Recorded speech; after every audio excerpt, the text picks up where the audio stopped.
Welcome back to my channel.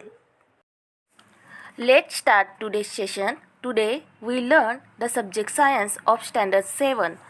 Lesson number 1, the living world, adaptation and classification. In our last lecture we learned what is adaptation and adaptation in aquatic plants. In our today's lecture we learn the adaptation in desert plants. Desert plants are either leafless or their leaves are like small needles or have been modified into thorns. Because of this, they lose very little water by evaporation.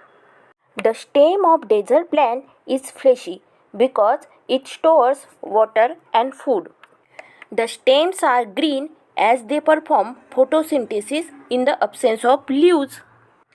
Their roots penetrate deep into the soil and some roots spread away into the soil in search of water. There is a thick layer of waxy substances on the stems of these plants. Now we see the adaptation in plants of snowy region. The plants of snowy region mainly include conifers like deodar and pine. These trees are conical in shape due to their sloping branches. In this region, there is a heavy snowfall and extreme cold. So, their conical shape prevents the snow from accumulating on the tree and the thick bark helps the tree to withstand the cold. Now, we see the adaptation in plants of forest region. A variety of plants, trees, shrubs and herbs are found in forest. These plants compete among themselves for sunlight. For getting the sunlight, the trees grow tall and climbers and vines grow to a great height with the support of trees. The spring-like tendrils on the stems of some climbers is an example of adaptation.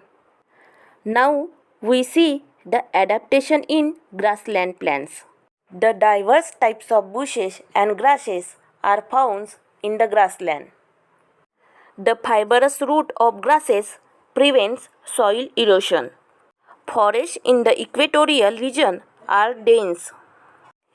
Animals like tiger, elephants and deer can remain hidden in these grasses. The grasses in cold regions are very short. The animals like the rabbit are found in such grasses. Vast meadows are found in hilly areas as well as plains. Now we see the adaptation for ingestion of food in plants. Most of the plants are autotrophic plants, but some plants are parasitic. The example is dodder, that is cuscuta, which is leafless and thus cannot perform photosynthesis process. These plants have hosterial roots for sucking and absorbing nutrients from the host plant. It grows on a host plant. Let's see the other example, that is fungi plants. The fungi do not have chlorophyll and cannot perform photosynthesis process. They obtain food from starchy foodstuffs like bhakri and bread. They have a root-like fibers for absorption of food. Plants like Drosera, Venus flytrap, pitcher plants, etc. consume insects to fulfill their need for nitrogen. The plants in nitrogen deficiency are usually insectivorous plants. Such plants have structural adaptation to attract insects and hold them captive.